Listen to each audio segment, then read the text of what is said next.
good to go.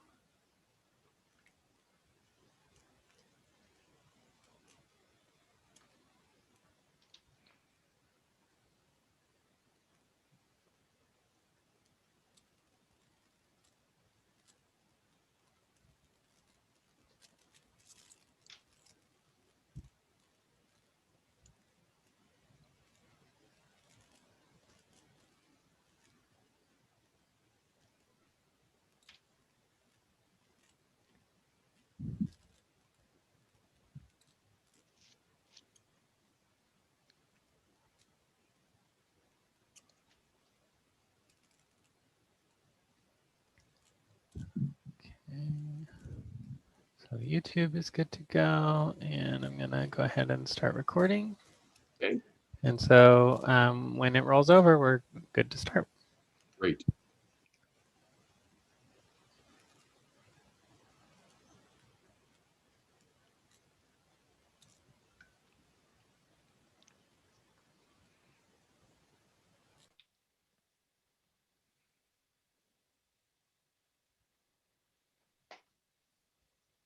Awkward silence as we wait. It's a long minute.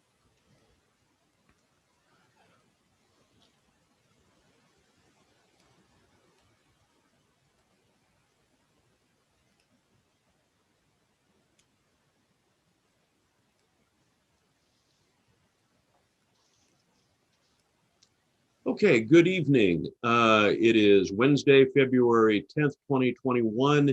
It is now 5:30 p.m. This is the hearings officer meeting scheduled for tonight. My name is Jim Brewer. I'm the City of Salem hearings officer.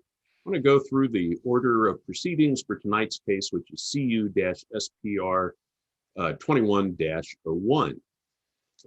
This hearing, of course, is going to be conducted with a staff presentation first, followed by the applicant's case presentation. We'll limit that to a total of 15 minutes. If there's any neighborhood presentation or neighborhood organization, doesn't look like we have anyone online with us, that would be limited to 10 minutes. Testimony of persons either in favor or in opposition limited to 5 minutes each. Again, doesn't look like we have anyone who will be testifying tonight. And a rebuttal opportunity for the applicant limited to 5 minutes should there be any opposition raised, which seems unlikely. We're doing this hearing, of course, remotely once again in order to maintain safe distances during the pandemic. Staff report will be presented by Brandon Pike. We'll ask people who testify tonight to give their name and address so that the recording picks it up.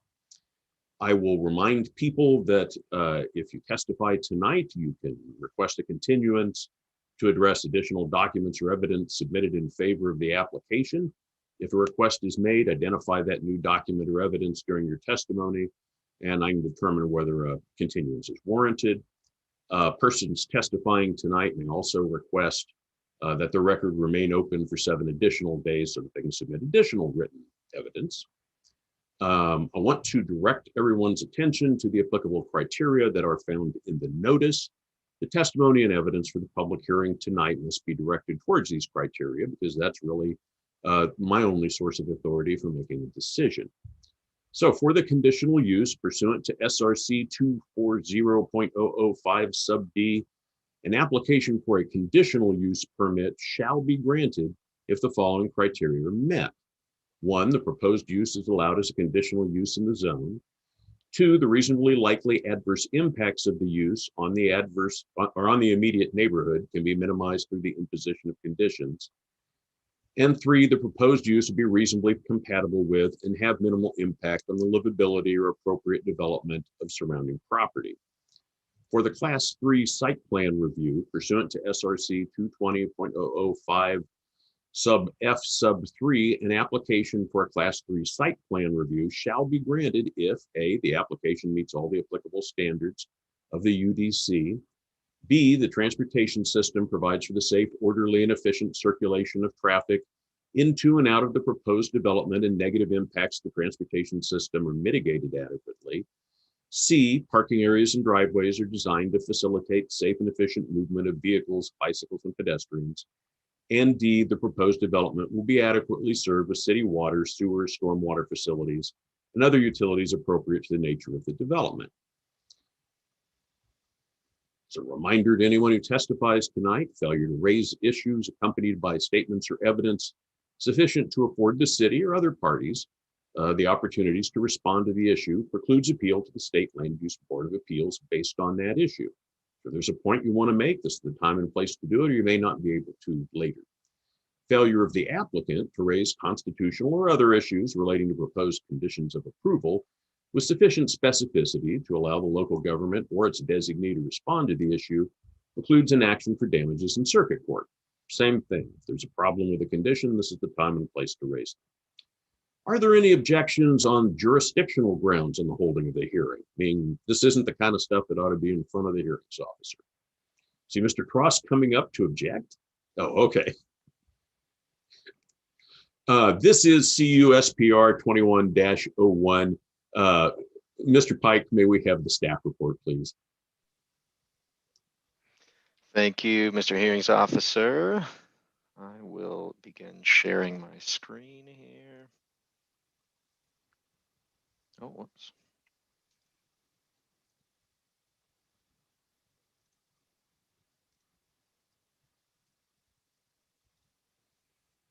Okay, and you guys can see that, hopefully? Yes. Okay, great, thank you.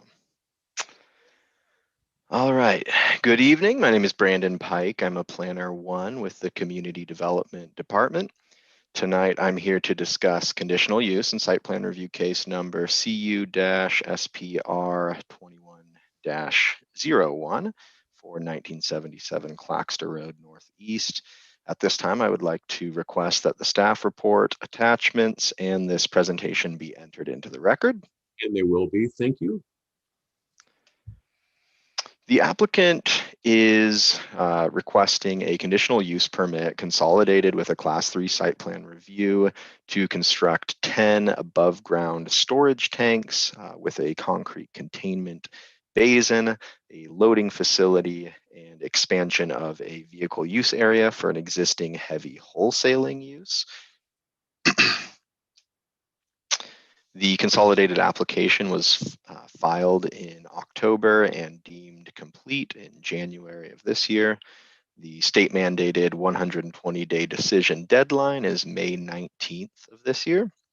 The applicant and staff have met procedural requirements. Here's a vicinity map of the subject property and surrounding area. The property shown or outlined in kind of bright blue here is approximately 4.93 acres in size. It has frontage on 2 rights-of-way, Salem Parkway to the west, and a right-of-way which includes a railroad as well as Ridge Drive to the east here. The property takes access through a flag lot access way to the south. It doesn't show up on this map here, but that leads to Claxter Road northeast. Also in the vicinity is Interstate 5, including the Portland Road interchange here. The subject property is zoned IP or industrial park. It abuts other IP zoned land to the north and to the south, and right-of-way to the east and west. Other properties in the vicinity are also zoned IP, while there is IG or general industrial zoned land across the right-of-way here, across Ridge Drive to the east, and then the area west of the Salem Parkway here. This is land within the city of Kaiser. Here's a 2019 aerial image of the area looking down and to the west roughly. Here's the subject property. Currently, there is one main building on the property along with various other site improvements related to the existing use. The property is surrounded by manufacturing and warehousing facilities along with rather wide rights of way.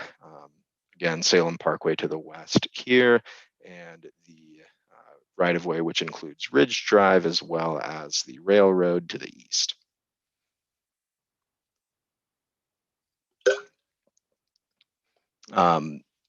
Right here is the approximate location of the proposed fuel tanks on the site. Here's the site plan for the proposal. Along with the fuel tank shown here, the proposal calls for installation of additional landscaping around the site, a green stormwater facility here, bicycle parking spaces, as well as approval of existing storage containers in the northwest corner of the site, which were previously installed without the required site plan review approval. So this would legalize those. Here's a view from Ridge Drive across the railroad of the subject property. Most of the improvements included with this request would take place approximately where these tanker trucks are shown in the center of the photo here. Here's a view of the property from Salem Parkway, a high traffic road that passes to the west of the property. As noted in the staff report, there's an approximately 20-foot berm or 20-foot tall berm, which separates the property from Salem Parkway, meaning the proposed improvements will not be very visible from this street. Additionally, the largest tanks will be approximately 31 feet tall, but as proposed and as recommended to be conditioned, the additional landscaping will be installed along the perimeter of the property to screen the development from adjacent streets and properties. And that includes a 20-foot wide landscape setback, kind of continuing on from the existing landscaping here in the northern portion of the site. Staff found that the proposal meets the conditional use approval criteria. First, heavy wholesaling is allowed with conditional use approval in the IP zone. 2, the reasonable likely adverse impacts of the use on the immediate neighborhood can be minimized through the imposition of conditions as described in the staff report.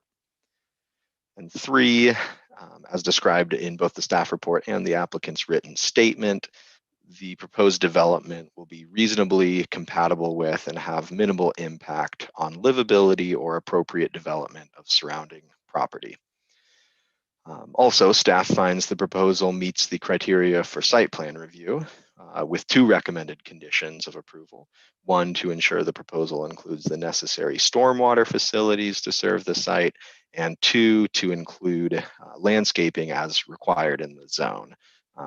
Their plan didn't quite meet the 15% minimum landscaping standard for the development site. In terms of testimony received, the neighborhood association and neighboring property owners and tenants didn't submit any comments. In terms of city and public agency comments, the Building and Safety Division indicated no concerns. The Public Works Department submitted a memo, which was included in the staff report, indicating the proposal with the recommended conditions of approval would meet the necessary infrastructure criteria. And then finally, the fire department noted that the applicant will be required to show adherence with applicable fire codes at the time of development, including the possibility of providing a foam fire protection system. Staff recommends approval of the request subject to the conditions summarized here. For the conditional use application, condition 1 is the proposed development shall be in substantial conformance with the approved site plan as modified by the conditions of approval. And for the site plan review applications, a minimum of 15% of the development site shall be landscaped to the type A standard. And then finally, condition 3, design and construct stormwater facilities in compliance with Salem Revised Code Chapter 71 and Public Works Design Standards. This concludes my presentation. I'm now available to answer questions. So as the kind of site aerial is up there, Mhm. I'm, does the blue line on the bottom cover the, I'm trying to figure out where the access is. Oh, yes. Is it, So you see okay, this driveway leading in here. Yeah, it's a 60-foot wide private. I think on the plat it calls it a roadway easement. okay, We call it a flag lot access way. sure. Okay. I honestly was looking the other direction on the aerial there. I Okay. think Yeah. that's very useful.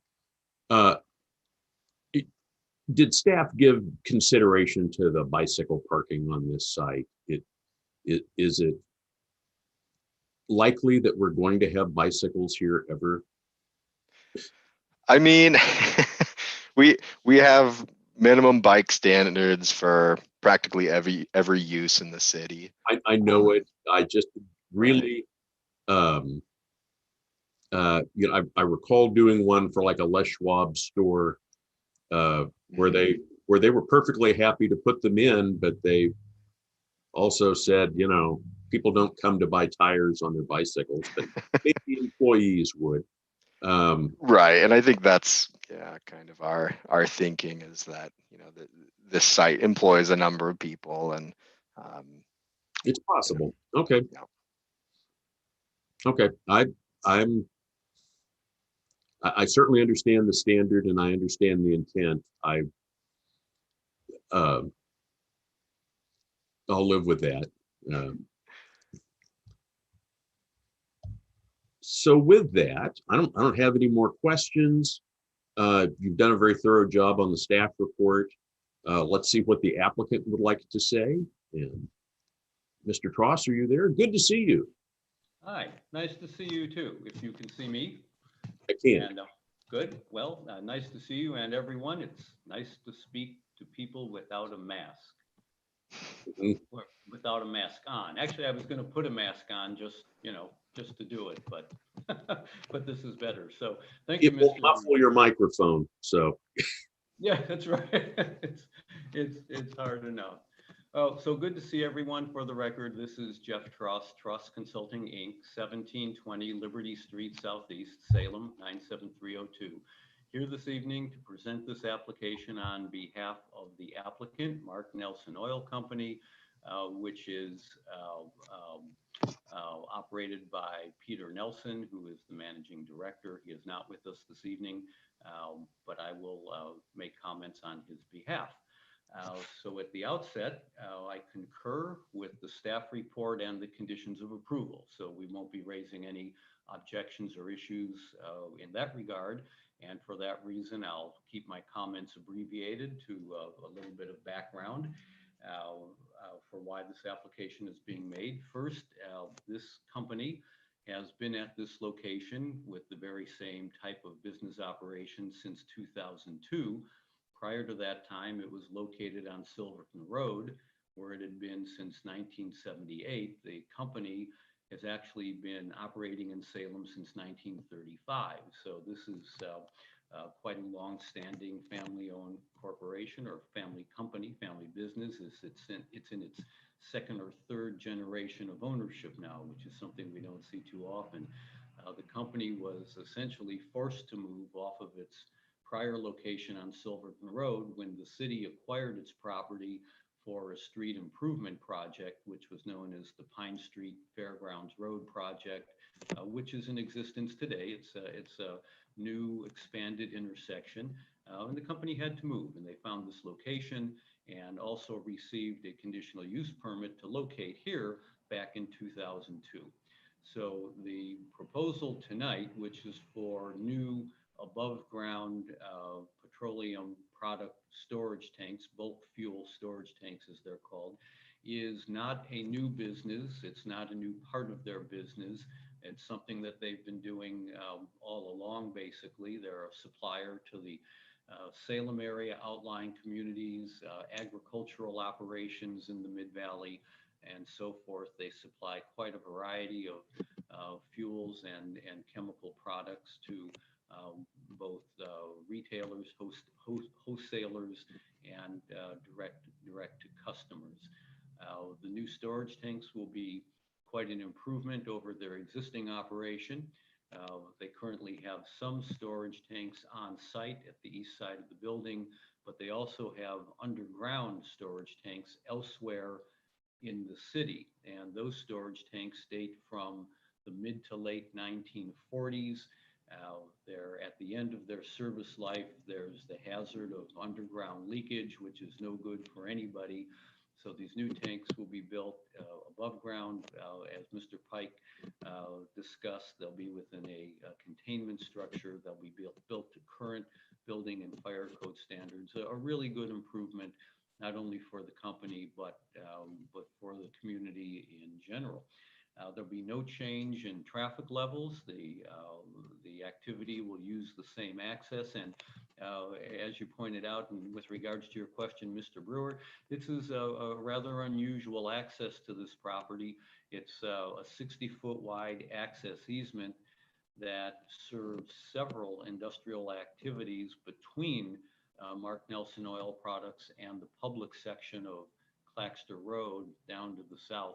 It's kind of a hard to find location. If you're looking to it, you have to know where you're going, but it's been this way for many, many years. The property has no other access. It does not cross the railroad tracks to Ridge Drive. It obviously has no access to Salem Parkway. That would be kind of exciting, going down the embankment, down into high-speed traffic. Don't think you want to do that with a loaded fuel truck or something of that nature. And it's surrounded by industrial property in all directions other than on the side of the parkway. So this has been a good location for this company. It's not in anybody's backyard, so to speak. There's been no adverse impacts of it being located there, and this will be an improvement in the operation. So with that, I'll be happy to answer any questions and tell you whatever else I can. Thank you. I think what really resonates with me is that the above ground tanks and the containment facility is just a vastly safer and more efficient way to make sure that their product is safe. I don't hear a lot of opposition tonight. I don't have any further questions, and as always, I appreciate the background on this. So thank you. Yeah, thank you for your consideration. So I think pro forma will go through and see, do we have any public testimony? Anyone who would like to speak in favor? And I see Zachary is shaking his head at me. Do we have anyone? We did not have a neighborhood representative, I don't believe. We don't have any opposition testimony. We don't have any neutral testimony. Mr. Tross, therefore, does not get to rebut anything. Does the applicant waive the 7-day period to submit additional written argument? We do. All right, and we'll take that we do as the end of testimony. The hearing is now closed. I want to thank everybody. It was a good staff report, Mr. Pike. Mr. Tross, is always good to see you, and I appreciated the background information. It's nice to see Zachary and Sally there too. I will tell you, my deliberation on this is pretty simple. Mr. Pike's recommendation is based on a pretty thorough evaluation, and so this will be approved. It'll probably take me a week or two to get the order out. So with that, I think we're done with business tonight. Thank you. Good to see everyone. Nice to talk to somebody without a mask on. Well, good night all, and I'll see you in 2 weeks, Jim. All right. Thank you, Zachary.